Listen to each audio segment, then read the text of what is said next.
Il est vrai qu'on relit depuis quelques années le discours sur le colonialisme d'Aimé Césaire avec peut-être plus d'intérêt qu'il y a 20 ou 30 ans.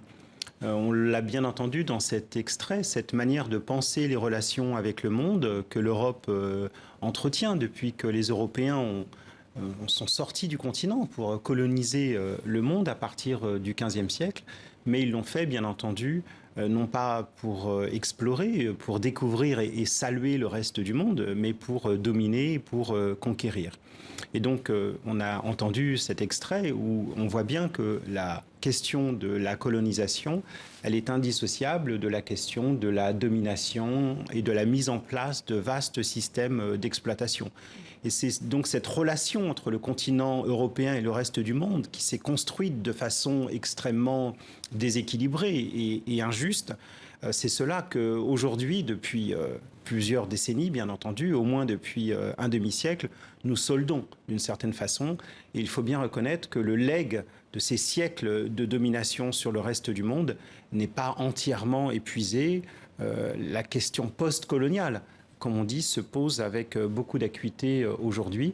Les héritages, les projections du passé sur le présent, ce sont des choses avec lesquelles nous devons travailler.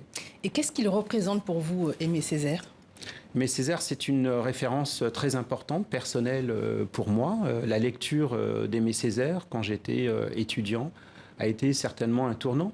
Peut-être le discours sur le colonialisme, mais d'autres ouvrages de Césaire. D'abord, ses œuvres littéraires, théâtrales, et puis aussi ses textes, ses premiers textes d'étudiants, quand il fonde avec Senghor l'étudiant noir, au printemps 1935 et qu'il dit de manière très posée mais avec beaucoup de fermeté que être noir, ça n'est pas un sujet de honte, mais c'est un sujet de fierté. Non pas une fierté pour dominer les autres, mais simplement pour être au niveau des autres.